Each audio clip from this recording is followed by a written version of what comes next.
Hello students, today we will start next part 12 of electric potential and capacitance. Last video में हमने electric field intensity find out की थी due to a spherical shell and due to the non conducting solid sphere, और आज हम electric field intensity find out करेंगे due to the infinite plane sheet of charge. Okay, तो ये हमने एक प्लेन शीट कंसीडर कर ली है जो कि इनफाइनाइट लॉन्ग है. तो ये इनफाइनाइट लॉन्ग, राइट. इसकी जो सरफेस चार्ज डेंसिटी है that is sigma. Surface charge density क्यों ली हमने? क्योंकि ये 2 डायमेंशनल है, तो 2 डायमेंशनल में आपके पास क्या निकलेगी? Surface charge density.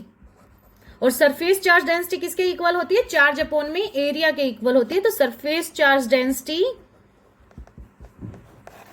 Equal to sigma. Okay, ये हमने ले लिया. अब हमें इसमें सपोज करो एट पॉइंट पी पर ये फाइंड आउट करना है कि कितना इलेक्ट्रिक फील्ड होगा जो आपका यहां से परपेंडिकुलर डिस्टेंस पर है. परपेंडिकुलर डिस्टेंस आर, ठीक है. ये आपका पी पॉइंट पर हमें बताना है कि कितना इलेक्ट्रिक फील्ड इंटेंसिटी होगा. अब अकॉर्डिंग टू गॉस थ्योरम उसने क्या बोला था कि हम किसी भी गॉसियन सरफेस पर हम electric field intensity find out कर सकते हैं. गॉसियन सरफेस क्या होता है कि जहां पर हर एक पॉइंट पर आपका same at the same distance electric field की वैल्यू क्या हो? सेम हो. तो सबसे पहले गॉसियन सरफेस हम लोगों को बनाना पड़ेगा. गॉसियन सरफेस के लिए देखिए यहां पर इसको पीछे भी आर डिस्टेंस बढ़ा दीजिए, ठीक है. तो अब यहां पर एक सरफेस ये हो गया और एक सरफेस आपके पास ये हो गया, ठीक है. और अब जब हम इनको मिलाते तो it form a cylindrical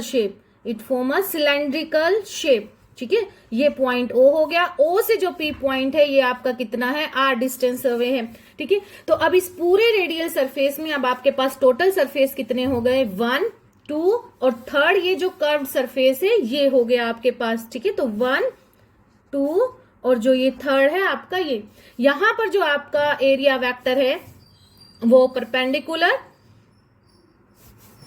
to the surface. तो परपेंडिकुलर, ये प्लेन शीट के आप अगर परपेंडिकुलर बनाएंगे तो एरिया वेक्टर की डायरेक्शन ये आई आपके पास, ठीक है. इलेक्ट्रिक फील्ड, अब इसकी पॉजिटिव चार्ज की वजह से देखिए इलेक्ट्रिक फील्ड्स लाइन किस तरह से होंगी? इसके परपेंडिकुलर. तो इलेक्ट्रिक फील्ड लाइंस की भी डायरेक्शन क्या हुई आपके पास? ये हुई इलेक्ट्रिक फील्ड लाइंस. सेम इसी तरह से अगर मैं पीछे की तरफ जाऊं तो पीछे इसका जो एरिया वेक्टर होगा वो आपका इस डायरेक्शन में एन यूनिट वेक्टर, और इलेक्ट्रिक फील्ड लाइंस भी क्या होंगी आपकी इसी तरह से, क्योंकि away from the positive charge होती है तो ई, ठीक है. तो ये हो गया इलेक्ट्रिक फील्ड लाइंस की डायरेक्शन. अब यहां पर अगर कर्व सरफेस का हम लोग एरिया वेक्टर देखें तो एरिया वेक्टर यहां पर क्या होगा? Perpendicular to the electric field lines. तो इस सरफेस में फर्स्ट में और सेकेंड सरफेस में जो आपके पास एरिया वेक्टर है ये अलोंग द इलेक्ट्रिक फील्ड है. लेकिन अगर जो ये थर्ड हम सरफेस देखें कर्व्ड सरफेस, तो इसमें जो एरिया वेक्टर है ये क्या है आपका? इलेक्ट्रिक फील्ड लाइंस के क्या है? 90 डिग्री एंगल पे. ये देखिए ये 90 डिग्री का एंगल आपका बना रहा है, ठीक है. तो अकॉर्डिंग टू गॉस क्या था कि टोटल इलेक्ट्रिक फ्लक्स जो होगा आपका वो क्या होगा? φ1 due to the surface 1, due to the surface 2 और ड्यू टू दी सरफेस 3, ठीक है. ड्यू टू द सरफेस 3 आपका जो इलेक्ट्रिक फ्लक्स होगा वो क्या हो जाएगा? 0 हो जाएगा, क्योंकि यहां पर ई और एरिया वेक्टर में एंगल कितना है आपका? 90 डिग्री का है, ठीक है. तो आपके पास यहां पर φ1 और φ2 की वजह से आपके पास जो फ्लक्स आएगा वो इलेक्ट्रिक फ्लक्स आएगा, ठीक है. तो electric flux due to the φ1 और φ2 आपस में क्या होंगे आपके पास? इक्वल होंगे. φ1 इक्वल टू φ2, क्योंकि जो ये एरिया है और ये एरिया है ये दोनों क्या है आपके? सेम है. ई की वैल्यू भी क्या है इनमें? सेम है. तो φ1 इक्वल टू φ2, तो इसका मतलब φ1 प्लस में φ2 ये आपका क्या हो जाएगा? 2 E D S, surface integral E dot D S, ठीक है. तो ये हो गई आपके पास value φ equal to 2 surface integral E dot D S equal to Q upon में एप्सिलॉन नॉट। Q क्या है आपका? Charge enclosed by the plane sheet. ठीक है, यही गॉस थ्योरम के अकॉर्डिंग था कि surface integral of the electric field intensity that will be equal to 1 upon में epsilon not of times of the total charge enclosed by the surface. ठीक है, तो टोटल फ्लक्स की जो वैल्यू अब यहाँ पर हमारे पास ये आ गई है, तो ये आपका किसके इक्वल हुआ? 2ES इक्वल टू, इसको सोल्व कर दिया, बार बार अब शो करके दिखाने की मुझे जरूरत नहीं है। Q अपॉन में एप्सिलॉन नॉट, एंगल दोनों के बीच में 0 डिग्री है। ठीक है, तो E की वैल्यू क्या आ गई आपके पास? Q अपॉन में 2S एप्सिलॉन नॉट। अब देखिए ये जो है आपका Q अपॉन में S, ये क्या आ गया आपके पास? चार्ज अपॉन में सरफेस एरिया, तो इसको मैं क्या लिख सकती हूँ? सिग्मा। तो ये आपके पास आंसर आ गया सिग्मा अपॉन में 2 एप्सिलॉन नॉट। ठीक है, तो E equal to sigma upon में 2 epsilon not.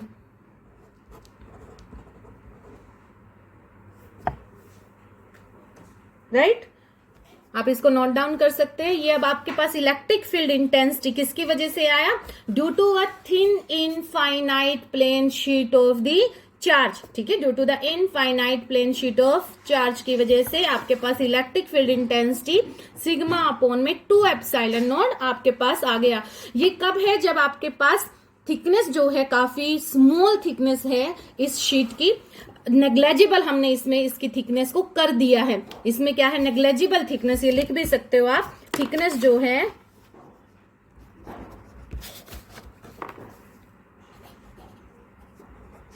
Thickness is negligible, negligible. ठीक है, अब हम इस तरह की एक शीट लेते हैं जिसमें थिकनेस को नेग्लेजिबल ना किया जा।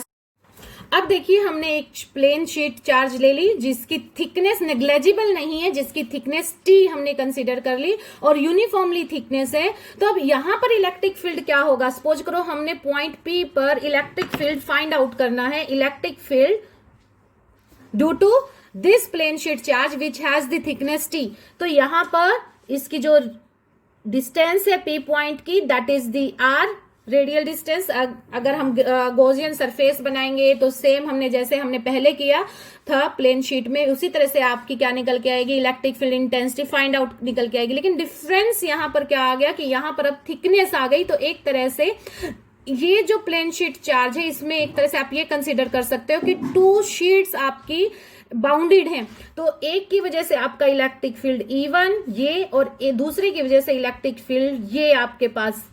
ठीक है, दोनों की डायरेक्शन देखो हमने सेम ली है। सेम क्यों ली है? क्योंकि पॉजिटिव चार्ज है इसमें, तो पॉजिटिव चार्ज की वजह से इलेक्ट्रिक फील्ड जो लाइंस है वो क्या जाएंगी आपकी? अवे फ्रॉम दी चार्ज जाती है।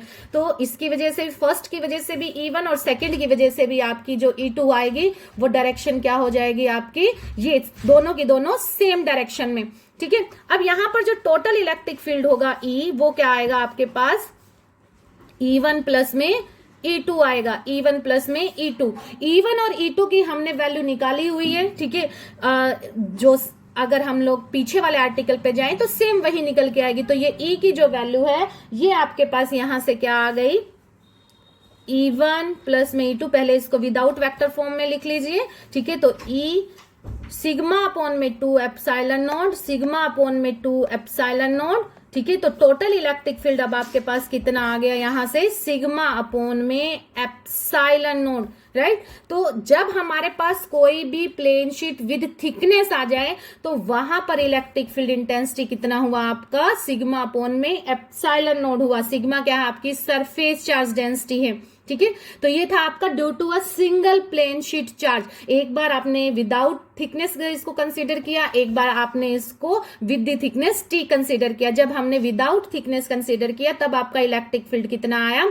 सिग्मा अपॉन में 2 एप्सिलॉन नॉट आएगा। और जब आप विद थिकनेस लेके चलेंगे तब आपका E की वैल्यू कितनी आई? सिग्मा अपॉन में एप्सिलॉन नॉट। राइट, अब हम लेके चलेंगे अगर आपके पास सिंगल ना होकर डबल प्लेट शीट हो, डबल थिन शीट्स हैं। ठीक है, ये आपके पास 1 और ये आपके पास 2, और ये दोनों की दोनों आपके पास पैरेलल में लगी हुई हैं। Electric field intensity due to the 2 thin infinite parallel sheet of charge. ठीक है, अब देखिए यहां पर आपके पास 3 रीजन बने A, B, C।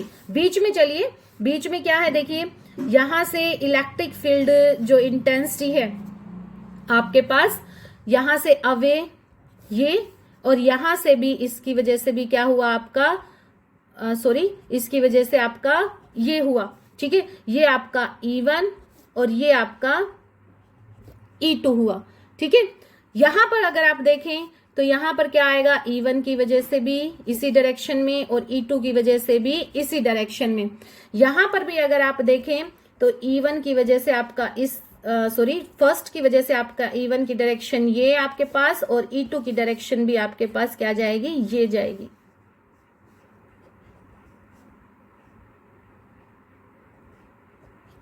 ठीक है, क्लियर। तो अगर आपके पास 2 पैरेलल इनफाइनाइट शीट है विद द सेम चार्ज, ये हम किसके लिए कर रहे हैं, विद द सेम चार्ज, ठीक है, दोनों पे same charge on both plate, ठीक है। तो यहां पर एट पॉइंट ए पर अब देखिए, एट पॉइंट ए आपके पास टोटल इलेक्ट्रिक फील्ड जो होगा वो E1 प्लस में E2, ठीक है, जिसकी वैल्यू क्या आ गई आपके पास, सिग्मा अपॉन में एप्सिलॉन नोड आ गई, ठीक है। अभी हम पीछे करके हटे ही हैं, तो सेम आपका E1 की वजह से sigma upon 2 epsilon node, sigma upon 2 epsilon node, sigma upon epsilon node, ठीक है। एट पॉइंट C सेम आपके पास जो E की वैल्यू है E1 प्लस E2, वो क्या आ जाएगी आपके पास, सिग्मा अपॉन में एप्सिलॉन नोड, राइट। और एट पॉइंट B ये कब है, जब आपने दोनों पर सरफेस चार्ज डेंसिटी क्या लिया है, same charge on both plate, ठीक है। तो same charge on both plate with the same area भी यहां पर कीजिए कि विद द सेम एरिया, ठीक है। तो इट मीन्स क्या हो गई, sigma 1 equal to sigma 2 equal to sigma हमने ले लिया, ठीक है। तो एट पॉइंट बी पर देखिए E क्या जाएगा आपके पास, E1 माइनस में E2, E1 और E2 आपका सेम है, तो क्या हो गया आपके पास, ये 0 इलेक्ट्रिक फील्ड। अब हम ले लेते हैं 2 प्लेन शीट अपोजिट पोलैरिटी की। ये आपने एक प्लेन शीट ले ली, दूसरी आपने ये प्लेन शीट ले ली, दोनों पर जो चार्ज है वो सेम है, बट एक पर पॉजिटिव है और एक पर नेगेटिव है,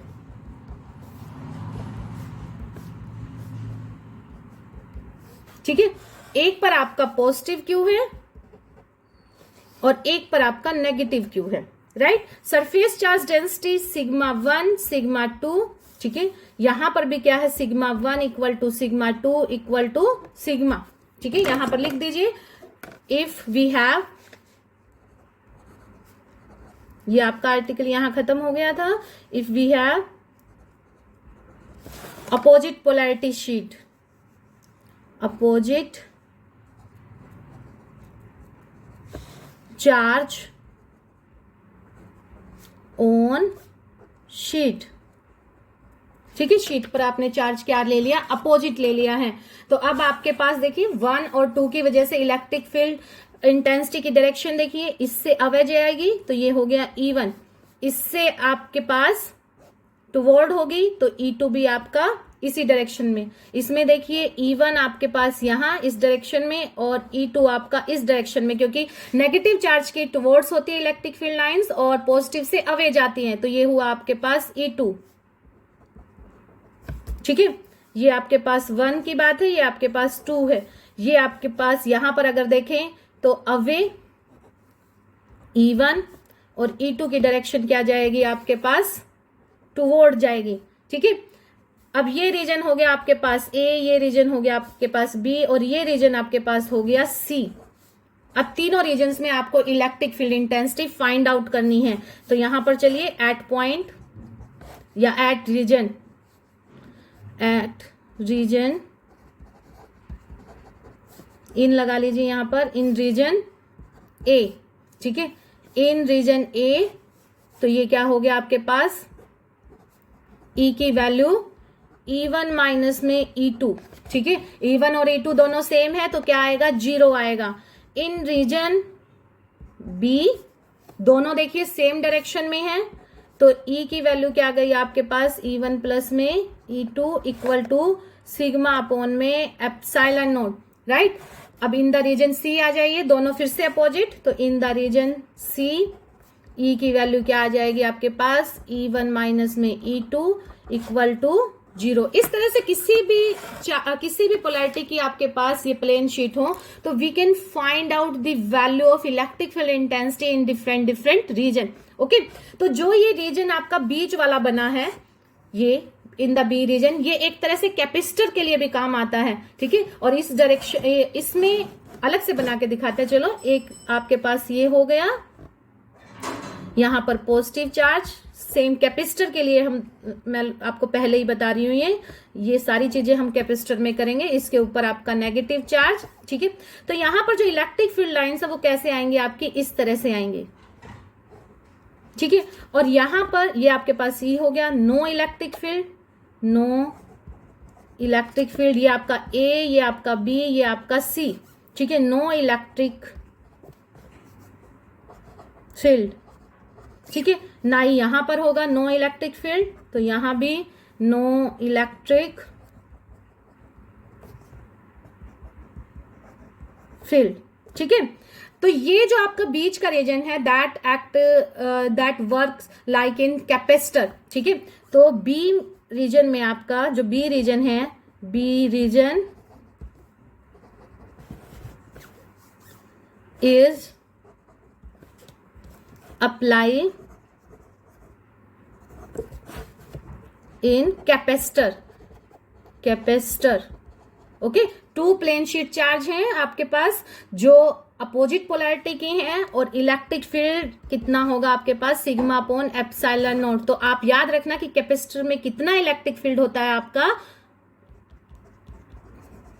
सिग्मा अपॉन में एप्सिलॉन नॉट, कैपेसिटर, ठीक है। तो आज के लिए इस वीडियो में इतना ही। यहां पर ये आपका इलेक्ट्रिक पोटेंशियल कंप्लीट होता है। इसके बाद नेक्स्ट वीडियो में हम लोग कैपेसिटर स्टार्ट करेंगे। तो if you like it then please subscribe my channel. Thank you.